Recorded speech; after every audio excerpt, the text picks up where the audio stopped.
Singh. आमे के चौकी शीशो के बेलना आए हाय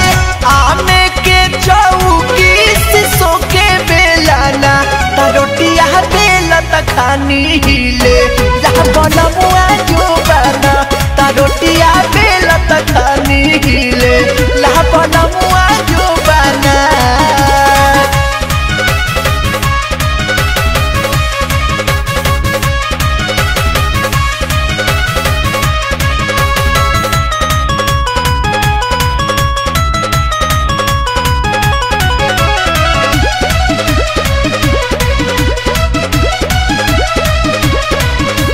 छुट्टी लेके आजा घरे मान मोरा कहल चढ़ली जवानी में अब जात बना राजा जी। छुट्टी लेके आजा घरे मान मोरा कहल चढ़ली जवानी में अब जात बना तनी हुरी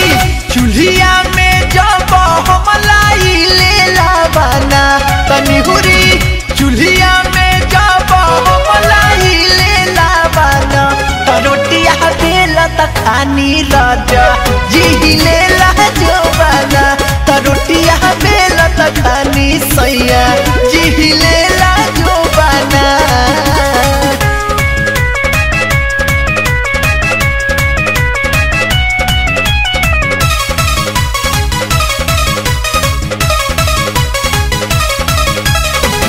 देहिया तो देह खोजे होखे परेशानी आवना तो सूखल जाता ओठवा के पानी देहिया तो देह खोजे होखे परेशानी आवना तो सूखल जाता ओठवा के पानी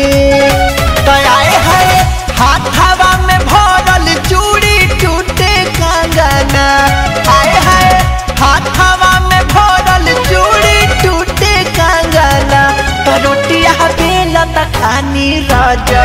जी ले ला जो बना तो रोटिया बेलत खानी सैया जी ले ला जो बना।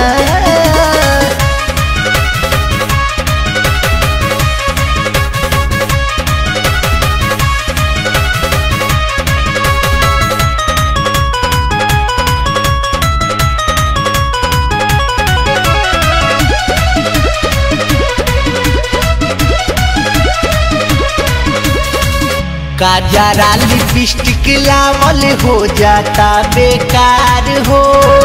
मन कर फेंक दी सोरा हो सिंगार हो